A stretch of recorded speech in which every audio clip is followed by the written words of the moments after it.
something that I feel like should be talked about, and I was weary of this in the beginning of the season when we made a if you go back and we made a video of like 3 teams that I'm like selling stock on like before the season started. I was like, the Niners, whenever Kyle Shanahan has a bad year, it's usually a bad year. He either wins 10 to 12 games or he wins 4 games. Like there's Yeah. no in between.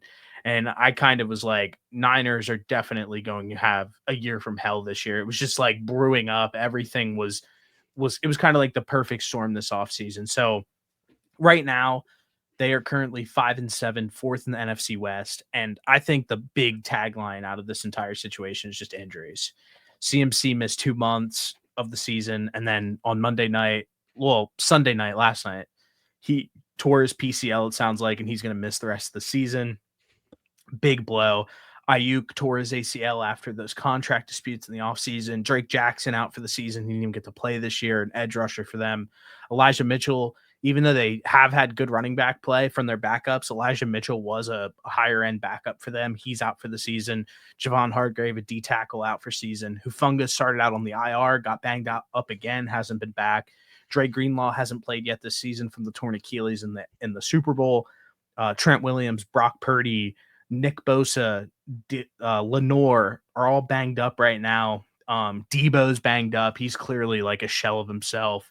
And then another report that came out that Fred Warner has been playing with like a broken ankle Yeah. since week 5. That list, It's before you crazy. go, that list is a lot of all pro players Yeah. and very big time game changers for this Niners team. What do you expect? And one other thing I want to add on before you take over is they're 5-7. 4 of those 7 losses are one possessions. And you can definitely make the argument that if they just had a above average kicker, that they might not even have 7 losses this season, which is crazy to think about. So outside looking in, it's people hate the Niners. I get that. They've been a very dominant team in the NFL. They're a very hateable team as well. They have a lot of guys who talk a lot of trash. But this team, even with all of these injuries, are still in a lot of these football games, and they have 5 wins, and they could potentially have more. So thinking back to the video that got deleted, I think I'm glad that it got deleted because I made a comment about um, their head coach and how what happens from here. Like he either really has like a phenomenal season or he just has a very very subpar year. And going through and reading all of those injuries to me, um, like gives a broader picture just of how difficult of a season it's been for them. Um, I think just at like first glance, you think, oh, okay, well, like they don't have CMC, like that's obviously really important, and they don't have Ayuk, like that's also really important. Um, but once you rattled off all these other injuries, like it's just an absolute laundry list, and I didn't even realize how long and how many guys were they were missing or missed time this season. So It's uh, crazy. I'm glad it got deleted, so that take is not out there. Those lists, that list too, I want to point out again, like those are all pro Yeah, players. Like that, these aren't guys who are like, oh, like that's their second. Like these guys are like the Brock difficult Purdy, to replace. the CMC, Brock Purdy, Trent Williams, Nick Bosa, like Fred Warner, like those guys are like maybe not Brock Purdy, but those are like guys who are like top 5 at their position, top 10, even with Purdy in there. Like these guys aren't, you're not missing bums, you're missing key Yeah. players. And I just got a tweet notification that they're putting CMC and Jordan Mason on IR. So down to their third string running back. So get ready to learn Isaac Guarendo. Yeah, it's been a really rough season. It The has. And for them to still have to be 5-7 and like maybe not like from a record standpoint, they're not mathematically eliminated, but from a vibes and watching product out on the field standpoint, it feels like they're pretty done. 100%. There's 2 things I want to talk about because it feels as of right now that Shanahan is officially in like the Andy Reid arc of like Andy Reid's Eagles tenure, where Yeah. they were very successful, had a bunch of good seasons, but like fans for some reason are not appreciative of it. And there's been a very big like uproar pretty much from the fan base. It's like, well, we don't like how he handles like the late game situations. It's like we talked about this, like that is like such a nitpick on like who Kyle Shanahan is as a head coach, where it's like he is great at evaluating talent. You see what they can do with teams. He's a great play caller, great offensive mind, great head coach. Like he's played in 2 Super Bowls. Like if the extra point doesn't get missed by Jake Moody in the Super Bowl last year, he's a Super Bowl winning head coach.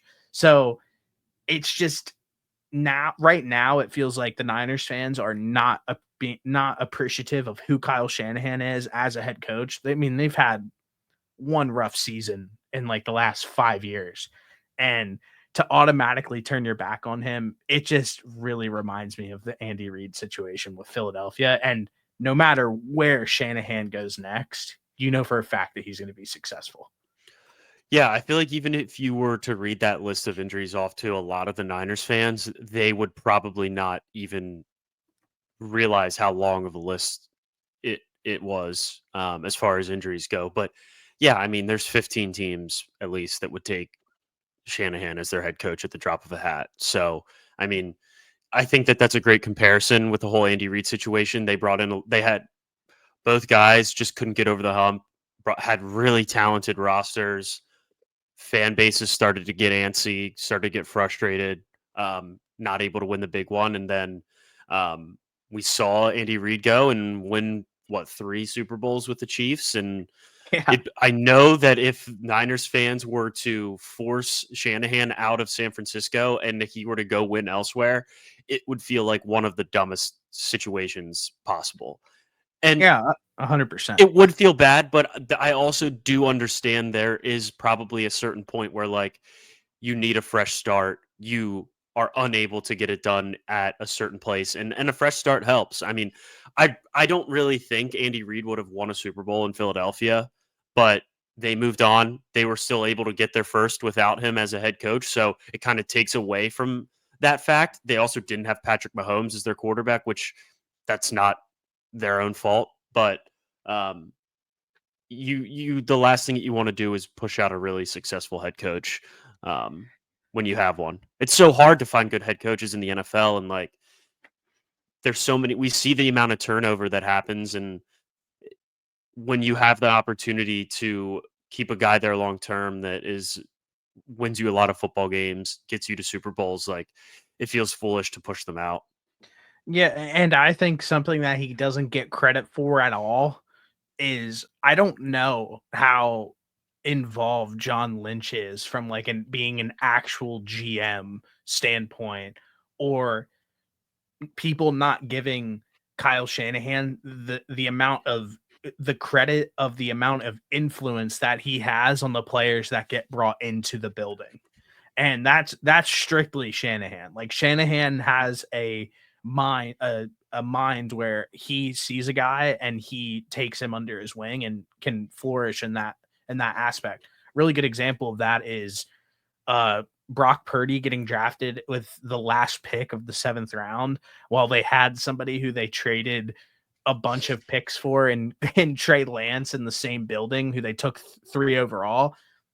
I don't know if there's in the history and the grand scheme of things in the NFL, I don't know if there's a lot of GMs, coaches, organizations who like have the balls to pull the trigger like that. I mean, obviously, the famous one is Tom Brady getting when Belichick was like, "Hey, we're gonna keep you benched Drew Bledsoe, Brady, you're gonna keep playing." When Trey Lance got back to being fully healthy, there wasn't even like a thought of like, yeah, Trey Lance, you're gonna get another opportunity. Like it was always Brock Purdy. Yeah, Purdy really left no room for another guy to come in there and take that job from him. Fair. I'm looking back through just their draft classes. And like, I think the picks that you make in the late rounds are what separates you from being an elite talent evaluator from being a great talent evaluator. And I'm looking at just some of like the middle to the late rounds are the guys that you find that are like the diamonds in the rough per se. Like they got Isaac Warendo is literally about to be their starting running back, and I'm sure he's gonna go in there and do just fine. They got him in the 4th round um, of last year. A starter at safety, Jair Brown, got him in the 3rd round in 2023. Um, Malik Mustafa, they had him in the 4th round last season.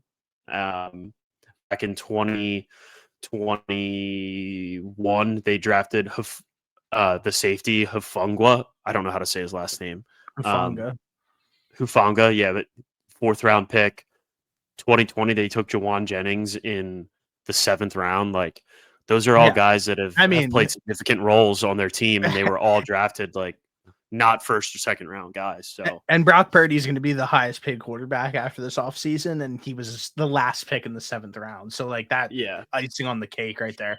Obviously, you have some misses. Everybody has misses. Like the Trey Lance pick didn't work out, but they also weren't an organization who sat around for 2 extra years and kept Trey Lance as a starter to see if things would finally work out. They pulled the plug on it, moved on, and were successful. So Jets take a page out of the Niners book whenever something's not working out.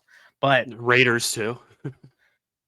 my last question, and then we can put a bow on the 49ers because they've been a topic for us for throughout the entire season, is what's next? I mean, obviously, like, you have to keep Shanahan. I don't think that that's a question. I don't care what the fans think. Um, I think that, like, there are some roster resets that can be had, but it just feels like from the defensive side, you still have Fred Warner. He's 27 years old. You still have Nick Bosa. He's 26, 27 years old. I can't tell you Yeah. exactly. And then you still have Purdy. You still have your quarterback. You're in that's They have those you're guys in in the good hands. secondary that I just mentioned too, that are 2 starters in Hufanga and Jair Brown, who are 2 solid secondary players. You're in good hands though. Like, those players are the top, like, those guys are at the top. You could say Fred Warner's probably one of the best defensive players in the league. Bosa's a Yeah. top 3 edge rusher, 4. Like, you're in You good have hands. Hargrave locked down for a couple of years. I expect him to come back from his injury. I guess where I'm going with this automatically is, like, it's definitely time. And Hargrave's probably going to be one of those players that is a topic of conversation as well. Feels like you Yeah, need to get younger. It feels like you I need to agree. get some of these players out of the building, like Trent Williams. Like, he's a great player, but, like, at some point, like, you're going to have like a conversation of, like, are you going to be playing for 5 more years? Is he going to retire even after this season? Like, there are just some players on their team right now where I think that it's time to move on. I think a name that's going to shock a lot of people, like, who don't really follow football, is when Deebo Samuel gets cut this offseason. When Deebo Samuel gets, like, that cut in the offseason, people are He going to be has like, to. the Niners really cut Deebo Samuel. Like, it's going to be that whole notion. And he might go and be successful somewhere else, but that feels like the weight on their shoulders that needs to just be thrown off. I feel like Deebo's, like, way past his overstayed his welcome with the 49ers. But in your opinion, I gave mine, obviously, what I think they should do. I think that they're probably in pretty good hands. They just need to kind of dump some of this weight, start drafting some younger players, get them in the building. I even think you probably have to get rid of evaluate how you could get rid of CMC. I don't know what that looks like. What do you think the Niners' next step should be? Yeah, I think you have like a solid core of players on both sides that you can still build around. Like I think Ayuk is still a really good wide receiver. I expect him to make a full recovery. I like Yeah. Jawan Jennings as a wide receiver too. You still have Kittle, even though he is getting a little older, but I still think he's has some juice left in him. Um, you obviously have Brock Purdy. The big question for me is the CMC and the Debo situation. I just don't think that you can keep Debo around after this year. I think he's just been a shell of himself. He's not really given you that much production in a season where there have been as many injuries on the offensive side of the ball that they've had.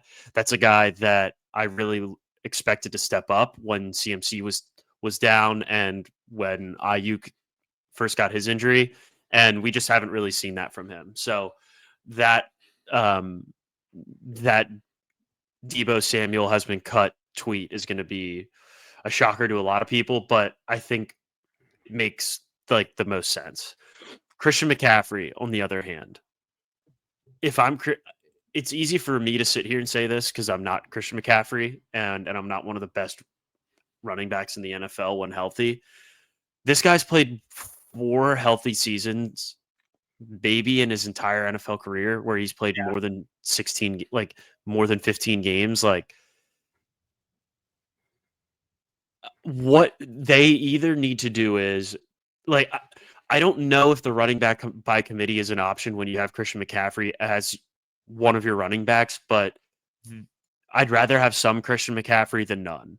So either you got to figure out the way to make him most useful on offense, but keep him out of injuries as much as you can. But if you're But paying a if no, guy as much but yeah, as that's what I was Christian gonna say. If McCaffrey you're is paid paying him for, that what's the money, point of doing that? Like, I agree. I completely yeah. agree with you. If I'm McCaffrey, I think there's a serious conversation that I would have to have with myself as, is it time for me to hang it up? Yeah. He's been so injured his entire career. He had a phenomenal season last year, but like, at what point are you no longer going to be able to battle through these recoveries and put together another full season? I mean, like I said, in the last 5 years, he's played 1 full year, and it was last season, and that was the outlier. He hasn't been able to stay healthy enough. And like, I hate to say a guy that's this talented and this still young in the grand scheme of life, like, to retire, hang it up. But at what point are you like, well, I'm getting injured so much and I feel like I'm putting in so much work to recover and so much work to stay healthy and this and that, and like, there's just a point where your body fails you and you can't really even do anything about it. So 2017, he played 16 games, 2018, 16 games, 2019, 16 games, 2023, 2021, 7, 2022, 6. No, he played 17 games because he played for the Niners and the Panthers. Sorry, it messed me up. And then he played 16 games in 2023 and then 4 this season. I think probably I'm gonna go out on a limb and say that he's probably just not cut from that cloth that you're thinking of. Like, it feels like he takes tremendous care of his body, even though he's not able to stay healthy. I think that's a fair conversation to be had on his end, but it feels like he might be one of those players that will overstay his welcome a little bit. I don't think he'll just like go out. I don't think he will either. I think if he thinks he can play, he's going to go out there and play and will completely disregard any injury history that he's had, which I respect that. I would hope I want that, but I also don't want him to just continue to battle injuries. Like, I want to see Christian McCaffrey play. I don't want him to go out Oh there yeah, and for sure. play a game like last night. He played the first Few- quarter, I think, Yeah. and Even what took happened himself to out. him, PCL, like no surgeries required for PCL. It just sounds like whatever was going on with him this and his body this season, he just needed to probably sit out the whole year. It seemed like Like, no matter dual what, a tendonitis in your and his Achilles is Achilles, yeah, never. just I've literally never even heard of that. me either. So just like I said, hey, this is like to round it out completely. This is a year from hell from the 49ers. They had a few deep runs. They went to the Super Bowl. They went to the NFC Championship. They did their thing. They played in a ton of battles. And it just feels like this era of 49ers football, like you even mentioned, like Kittle and everybody like that. Like, I really think that it's time to get some of those guys out of the building who were not able to ever get it done under this regime and get some fresh faces in there. And just, like I said, not a complete roster overhaul. Like, I think some of those guys are really key, important pieces, but I don't think it would hurt them by any stretch of the imagination to start getting some fresh faces in the building. Yeah, like I think they have a going back to like the offensive side of the ball. Like I think they have a good group if like Ayuk is staying healthy and in him, Pearsall, and Juwan Jennings. I mean, it's not going to hurt to bring in another Yeah, guy in there, but I don't hate that group. There's certainly worse wide I receiver like cores Pearsall. in the NFL Yeah. than the 49ers. And then on the other side of the ball, I didn't even get to. I don't think I think they have still a solid core of defenders on that side of the football, but Mhm. I think there also gets to be like a certain point where as a team, you're just fighting through so many injuries that it just starts to just take over and outweigh any hope that you might have. Because it's like, well, we have all these injuries. We're still battling. We're still going to keep battling, but like, we just can't catch a break this season. Yeah, definitely. And it's probably what's going to happen. I don't know if it gets any better for the 49ers. It sounds like it's going to be a pretty rough stretch to the end of the year. I mean, obviously, they're not going to make the playoffs. But yeah, I definitely think that this is going to be a team this offseason that's going to be extremely active. And I think it's going to be kind of fun to watch to see what they do next because this organization isn't one to just sit around. I mean, like they Yeah. had Jimmy Garoppolo who took them to a Super Bowl. They automatically and went and traded up and got Trey Lance to bring him in as like number Yeah. 3 pick. Right away. Didn't work out.